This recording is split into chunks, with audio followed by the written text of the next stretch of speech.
नमस्कार, प्रभा साक्षी पॉडकास्ट में आप सभी का स्वागत है। आज के इस पॉडकास्ट में बात करेंगे कि कौन से हैं वो 15 गंदे देश लिबरेशन डे के नाम पर 2 अप्रैल से ट्रेड वॉर छेड़ने वाले हैं ट्रंप। भारत इससे कैसे डील करेगा? तो आइए सुनते हैं आज के इस पॉडकास्ट को। लेकिन उससे पहले अगर आपने हमारे चैनल को सब्सक्राइब नहीं किया तो जरूर कर लें, ताकि आप रोज ऐसे ही इंटरेस्टिंग और जानकारीपूर्ण पॉडकास्ट सुन सकें। डोनाल्ड ट्रंप के लिए टैरिफ पैरासीटामोल की गोली हो गई है। सिर दुखा टैरिफ लगा दो, पेट दुखा टैरिफ लगा दो, कोई जमीन नहीं दे रहा टैरिफ लगा दे, किसी ने पलटवार जवाब दे दिया तो टैरिफ लगा दो। इस तरह की धमकी पिछले 3 महीनों से वो चला रहे हैं। अभी हाल ही में उन्होंने इंपोर्टेड कार और कार के पार्ट्स पर 25% टैरिफ लगा दिया। इसका सबसे ज्यादा नुकसान अमेरिका के सहयोगी देशों को झेलना पड़ रहा है। दिग्गज कार कंपनियों को शेयर धूल चाटने को मजबूर हो चुके हैं। कई देशों ने पलटवार का ऐलान कर दिया है, जिसके चलते ट्रेड वॉर का घमासान तेज होता जा रहा है। लेकिन ट्रंप ने कार पर टैरिफ लगाया ही क्यों? नुकसान की जद में आने वाले देश इसका जवाब कैसे दे रहे हैं? भारत पर इसका क्या असर हो सकता है, जहां से पार्ट्स का बड़ा कारोबार होता है? अब डोनाल्ड ट्रंप ने 2 अप्रैल को लिबरेशन डे यानी मुक्ति दिवस के रूप में घोषित कर दिया है।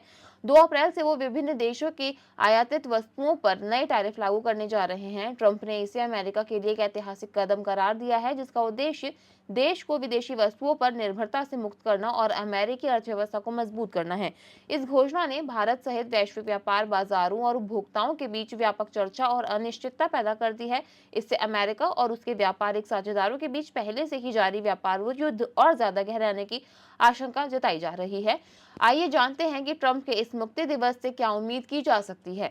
डर्टी 15 कौन है? अमेरिका ट्रेजरी सचिव स्कॉट बेसेंट ने डर्टी 15 कहे जाने वाले देशों के एक समूह का उल्लेख किया है। उन्होंने अमेरिका के 15% व्यापारिक साझेदारों के रूप में वर्णित किया है, जो अमेरिकी वस्तुओं पर भारी टैरिफ और अन्य व्यापार बाधाएं लगाते हैं। हालांकि बेसेंट ने यह निर्दिष्ट नहीं किया है कि कौन से देश इस श्रेणी में आते हैं, लेकिन आर्थिक डेटा सबसे ज्यादा संभावित उम्मीदवारों के बारे में जानकारी प्रदान करता है। अमेरिकी वाणिज्य विभाग के 2024 के व्यापार घाटे के आंकड़ों से पता चलता है कि अमेरिका का चीन के साथ सबसे अधिक वस्तु व्यापार घाटा है। उसके बाद यूरोपीय संघ, Mexico, Vietnam, Ireland, Germany, Taiwan, Japan, दक्षिण Korea, Canada, Bharat, Thailand, Italy, Switzerland, Malaysia और इंडोनेशिया का नंबर आता है।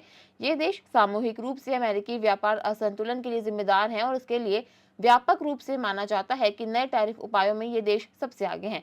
21 देशों की पहचान। अमेरिकी व्यापार प्रतिनिधि कार्यालय ने 21 देशों की पहचान भी की है, जिन्हें अनुचित व्यापार प्रथाओं की समीक्षा में विशेष ध्यान देने की आवश्यकता है। इस विस्तारित सूची में अर्जेंटीना, ऑस्ट्रेलिया, ब्राजील, कनाडा, चीन, यूरोपीय संघ, भारत, इंडोनेशिया, जापान, दक्षिण कोरिया, मलेशिया, मैक्सिको, रूस, सऊदी अरब, दक्षिण अफ्रीका, स्विट्जरलैंड, ताइवान, थाईलैंड, तुर्की, यूनाइटेड किंगडम और वियतनाम शामिल है।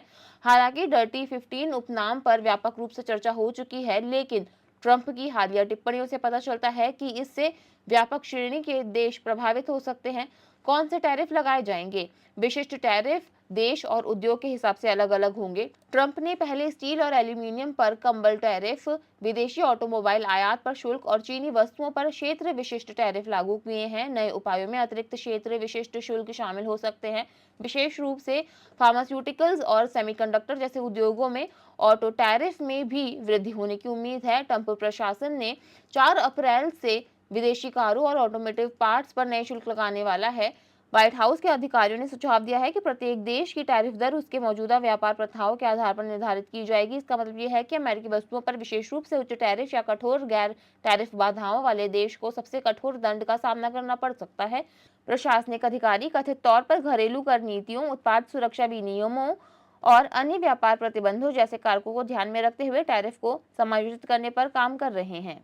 ट्रंप के कदम पर होगी जवाबी कार्रवाई। ट्रंप की वापसी के बाद आर्थिक नीति में नाटकीय बदलाव हुए हैं, जिससे कई देश चिंतित हैं। नए प्रशासन ने चीनी, मैक्सिकन और कनाडाई आयातों पर व्यापक टैरिफ लगाए हैं। इसमें यूएस मैक्सिको कनाडा समझौते के तहत आने वाली वस्तुओं पर पहले रोक लगाई गई, फिर हटाई गई और बाद में अस्थायी छूट दी गई। जवाब में कनाडा और मैक्सिको ने प्रमुख उद्योगों पर टैरिफ की घोषणा की। ट्रंप हर किसी पर टैरिफ के बदले टैरिफ लगाने की कसम खा रहे हैं।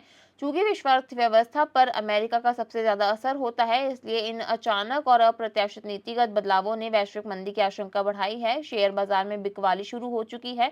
इसकी शुरुआत खुद अमेरिका से हुई। वास्तव में ट्रंप की व्यापार नीतियां विदेश से ज्यादा खुद उनके देश को नुकसान पहुंचा सकती हैं। हालांकि उनके कुछ कदम फायदेमंद हो सकते हैं, जैसे घरेलू सेमीकंडक्टर मैन्युफैक्चरिंग को बढ़ावा देने की कोशिश है, लेकिन उनके अनिश्चित नीतिगत बदलाव अमेरिका की आर्थिक स्थिरता को खतरे में डाल सकते हैं, उसकी प्रतिस्पर्धात्मकता को कमजोर कर सकते हैं। भारत पर क्या असर पड़ेगा?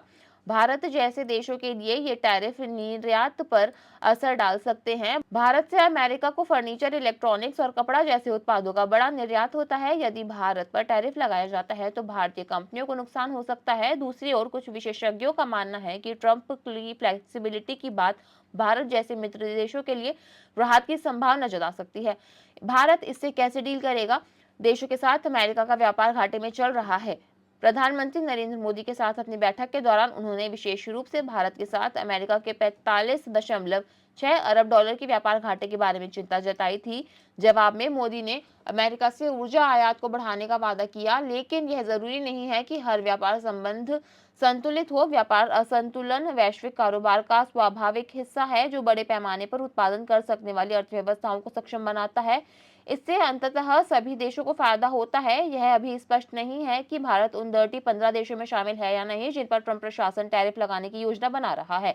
भारत का अमेरिका के साथ व्यापार अधिशेष 2023 में लगभग 30 बिलियन डॉलर था, जो चीन के 400 बिलियन डॉलर की तुलना में कम है। इससे भारत को निशाना बनाए जाने की संभावना कम हो सकती है।